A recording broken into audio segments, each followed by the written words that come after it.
Y antes de orar vamos a abrir la Biblia en el libro de Josué y vamos a buscar en el último capítulo, el 24, y vamos a leer en principio los primeros versículos del 1 al 6. Dice la palabra de Dios: y juntando Josué todas las tribus de Israel en Siquem, llamó a los ancianos de Israel y a sus príncipes, a sus jueces y a sus oficiales, y presentáronse delante de Dios. Y dijo Josué a todo el pueblo: así dice Jehová, Dios de Israel: vuestros padres habitaron antiguamente de otra parte del río, es a saber Taré, padre de Abraham, y Nacor, y servían a dioses extraños. Y yo tomé a vuestro padre Abraham de la otra parte del río, y trájelo por toda la tierra de Canaán, y aumenté su generación, y dile a Isaac.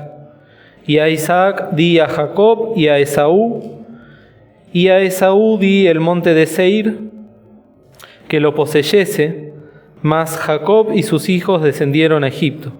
Y yo envié a Moisés y a Aarón, y herí a Egipto al modo que lo hice en medio de él, y después os saqué. Y saqué a vuestros padres de Egipto, y como llegaron a la mar, los egipcios siguieron a vuestros padres hasta el mar Bermejo, con carros y caballería. Vamos a leer hasta aquí en principio. Este pasaje lo hemos leído el sábado pasado en la reunión de jóvenes y hemos meditado bastante acerca de él en la medida que nos daba el tiempo. Y la realidad es que el Señor siguió trabajando conmigo y hablando al corazón, al punto tal que no pude encontrar otro pasaje indicado para hablar de la cena que no sea este, por lo menos en esta oportunidad.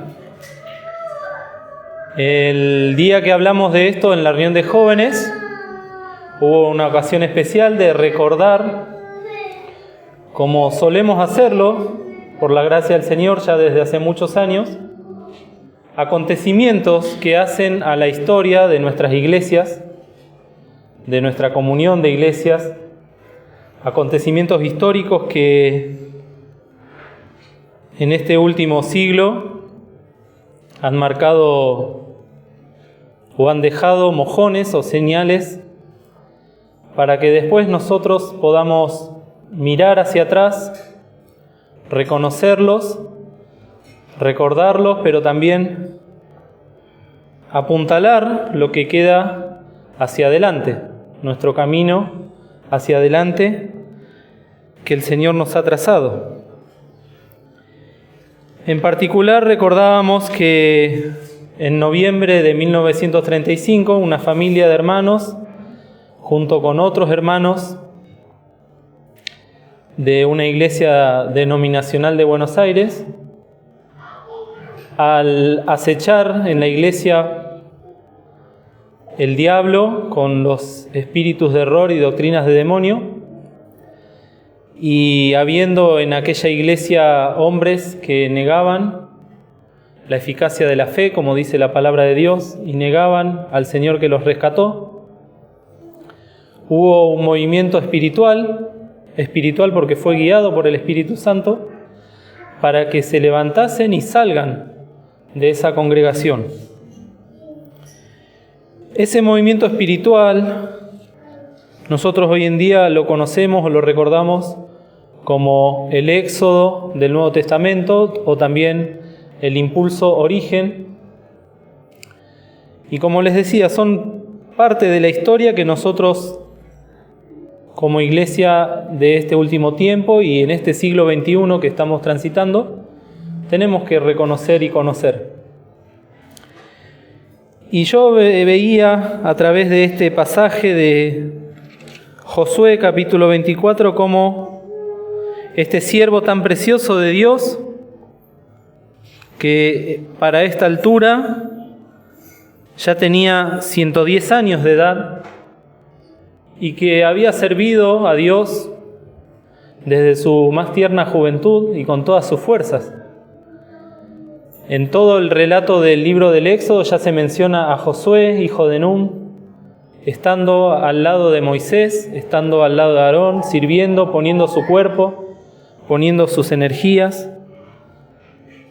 Siempre fue tan dócil, tan fiel y con tanta fe que la palabra de Dios lo destaca y lo remarca una y otra vez. Y como vemos a través de la palabra de Dios que es bíblico en narrar y mencionar los hechos históricos.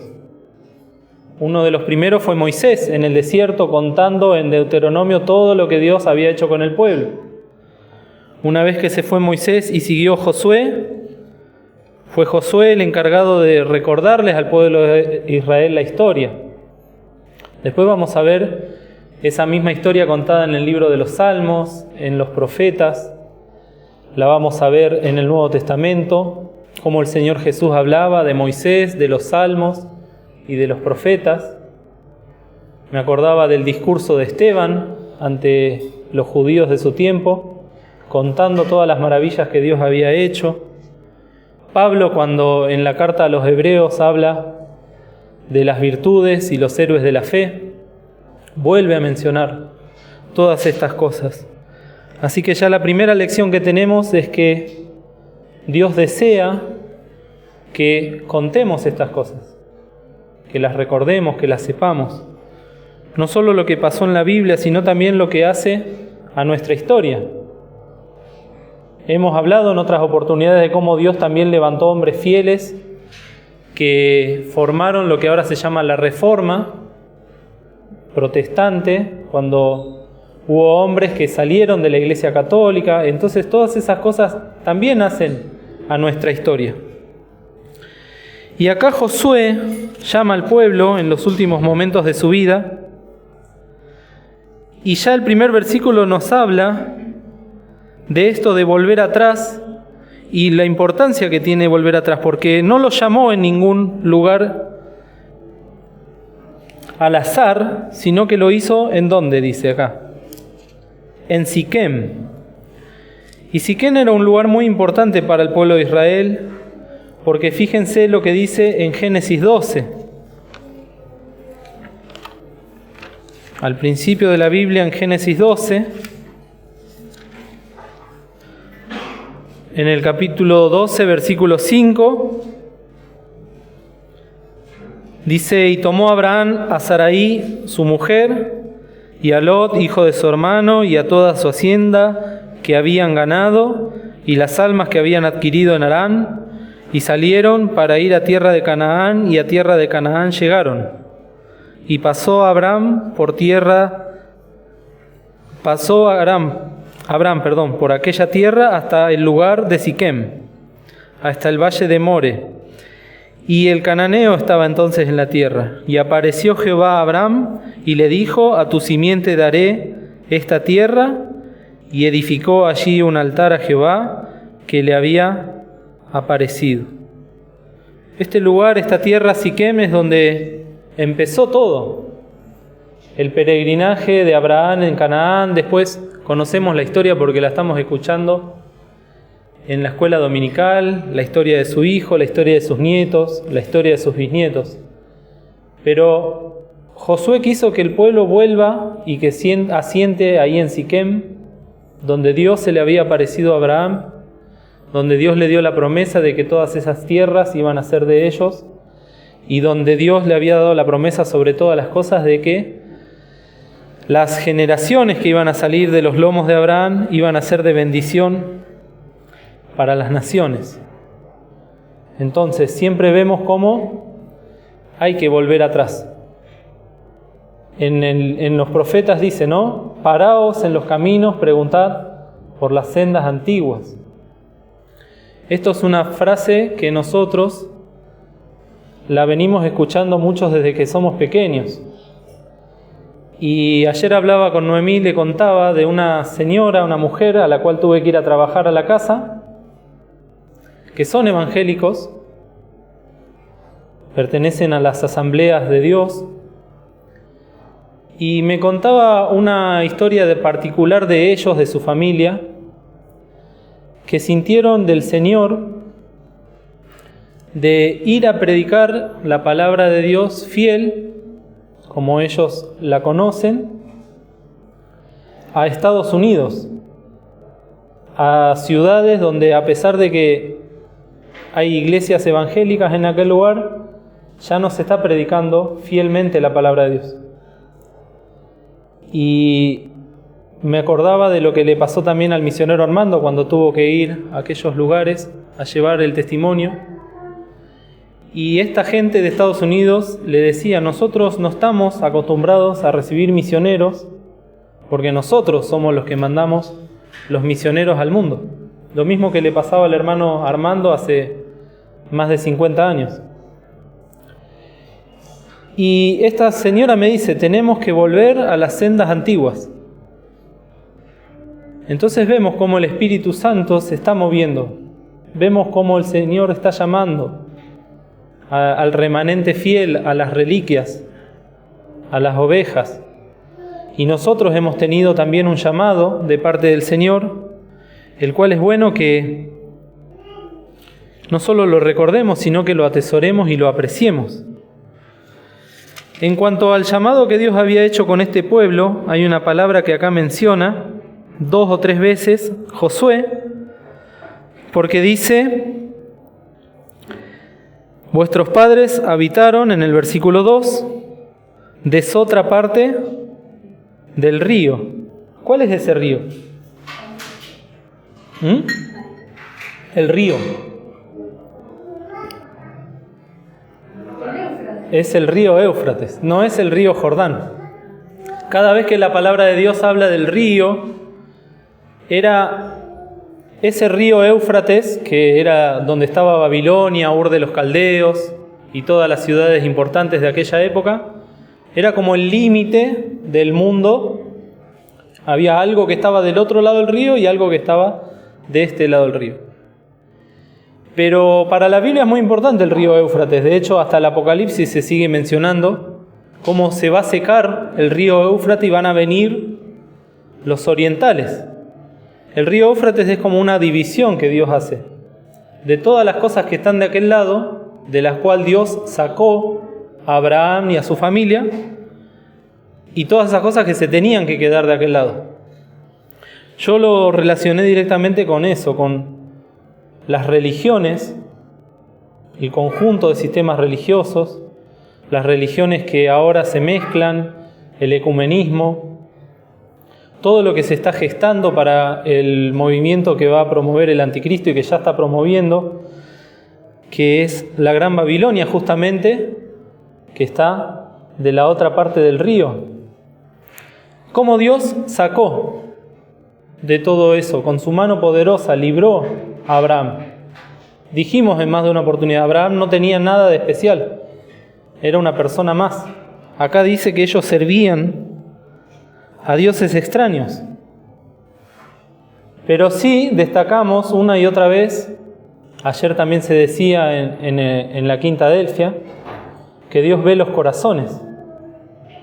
Y a partir de lo que Dios ve en un corazón puede hacer maravillas. Acá están narradas maravillas que hizo Dios usando a sus siervos, a Abraham, a Jacob, a Isaac.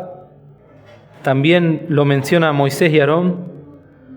Siempre cuando Dios ve los corazones que están dispuestos a seguirle, obra, puede obrar. Y Dios lo rescató a Abraham de toda esa inmundicia espiritual. Y ese día que estábamos en la reunión de jóvenes, lo relacioné con lo que Dios a nosotros nos rescató también.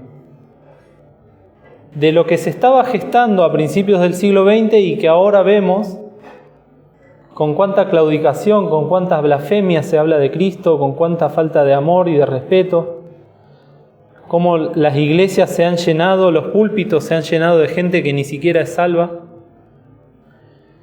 Y eso es la otra parte del río que está entrando a las iglesias de Cristo. Es ese movimiento espiritual. Así como hubo un movimiento espiritual de salida que nosotros, por la gracia del Señor, seguimos, hay todo un movimiento espiritual que está cruzando el río, de esa otra parte del río, y queriendo entrar. Por eso Pablo le advertía ahí a Timoteo, en 1 Timoteo 4, el versículo 1, en adelante dice: empero el Espíritu dice manifiestamente que en los venideros tiempos algunos apostatarán de la fe, escuchando a espíritus de error y a doctrinas de demonios, que con hipocresía hablarán mentira, teniendo cauterizada la conciencia, etcétera, etcétera. Estos tiempos están a la puerta, los estamos viviendo, los estamos respirando. Y el Señor nos está llamando, en esta época especialmente, a que recordemos de dónde nos sacó el Señor, por qué nos sacó el Señor y para qué nos sacó el Señor de todas esas cosas. No porque seamos mejores, y esto no es una frase o un eslogan. De hecho, es algo que nos tiene que calar hondo en el corazón. Hay un texto que dice, ¿no? Que no lo vamos a leer, pero que dice: vana es vuestra jactancia, le decía Pablo a los corintios. De jactarnos de nada. Estar orgullosos de nada, todo lo contrario.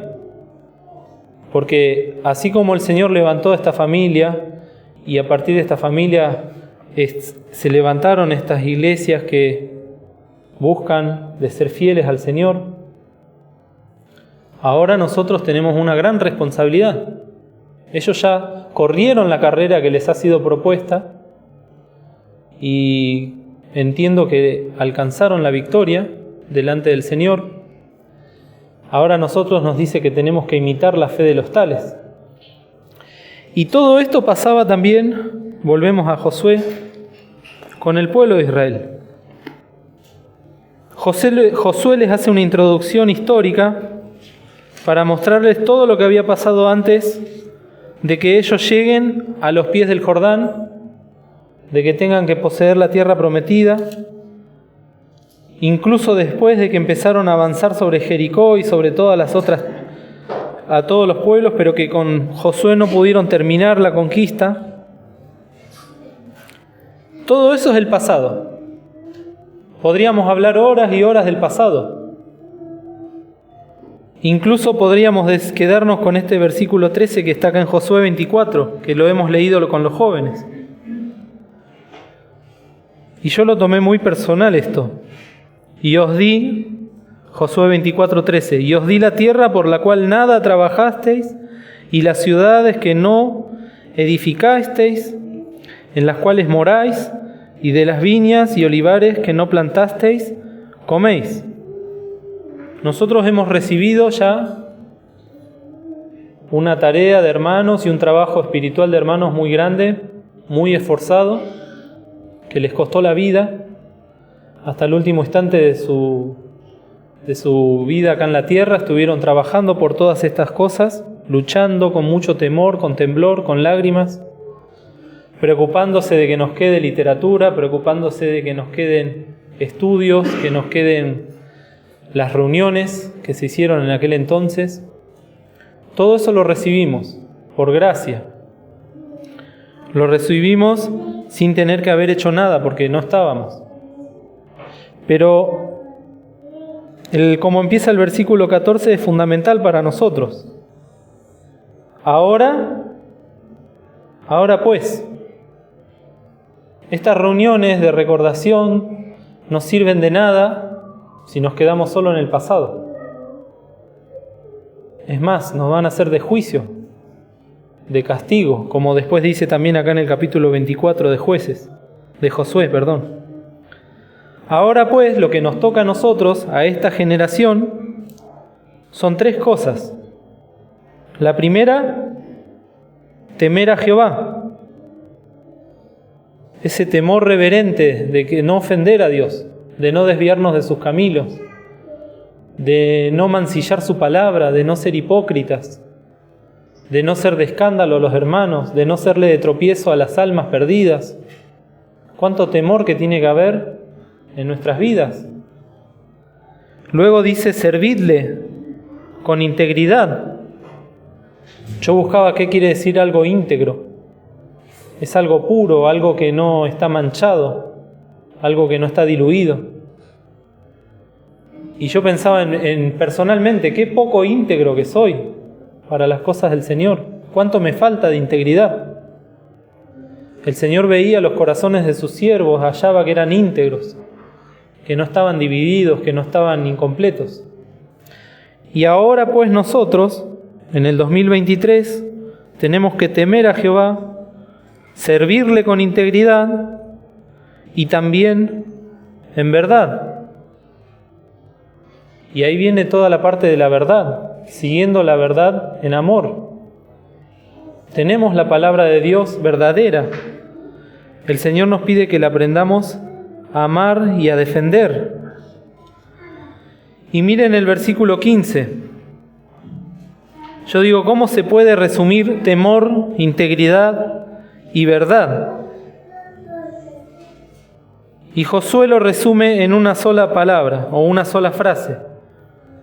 Al final del versículo 15 dice que yo y mi casa serviremos a Jehová. Habiendo escuchado la palabra, habiendo entendido la palabra, ahora el Señor nos pide que tomemos una decisión espiritual, que tomemos un compromiso espiritual. Porque así es como comienza el Señor a orar. Comenzó así con Abraham, comenzó así con Moisés, comenzó así con nuestros hermanos de Pardo, comenzó así con tantos otros siervos que nos precedieron. Escucharon la palabra y asumieron el compromiso. Después el Señor obró. Todo lo que dice acá en el capítulo 24, justamente dice eso, que Dios hizo las cosas. Ellos no tuvieron que hacer nada. Todo lo hace el Señor, siempre y cuando nosotros pongamos este corazón temeroso que busca servirle en integridad y en verdad. Y el pueblo, sabemos la historia del pueblo de Israel. Y también nos sirve de advertencia, porque ellos dijeron, vamos a servir a Dios, no vamos a servir a los otros dioses. Josué, que tenía el Espíritu Santo en el corazón, les dijo, no van a poder servirlo. No van a poder servir a Dios siempre y cuando no haya en medio de vosotros el verdadero sacrificio que requiere servir a Dios, porque Dios es un Dios celoso. Entonces también antes de apurarnos a pronunciar palabras, poder tener ese temor del Señor. Con ayuda del Señor lo vamos a poder hacer. Con la cruz del Señor lo vamos a poder hacer. Sin la cruz y la humillación es imposible poder sostener esta bandera que levantaron nuestros hermanos. Y el final del capítulo 24, después los invito a que lo lean, el pueblo y Josué hicieron una alianza con el Señor. Se limpiaron, dice, de todos los dioses. Y en el 25 dice, entonces Josué hizo alianza con el pueblo el mismo día y puso las ordenanzas y leyes en Siquem. Y esta alianza es la que nosotros estamos ahora celebrando. Es una alianza que se renueva cada vez que celebramos la Cena del Señor. En la Biblia, pacto, alianza, testamento, es lo mismo. Nosotros ahora estamos recordando la muerte del Señor Jesús, que es el nuevo pacto en su sangre, que por muchos es derramada. Entonces, qué linda esta oportunidad que tenemos. No estamos en Siquem, estamos en Buenos Aires, pero estamos delante del Señor, porque tenemos al Señor en nuestros corazones. Y el Señor nos dice, bueno, ahora hay que limpiarse. Cada uno sabe las cosas que vienen de la otra parte del río y que quieren entrar en nuestras vidas, que quieren entrar en la iglesia. Todas esas cosas hay que limpiarlas. Y entonces la Cena del Señor es una oportunidad para poder hacerlo, para poder celebrar una vez más esta alianza con el Señor, este pacto que el Señor anhela poder concluirlo cuando estemos en el cielo con Él, pero mientras tanto tenemos que renovar los votos y renovar nuestro compromiso con el Señor.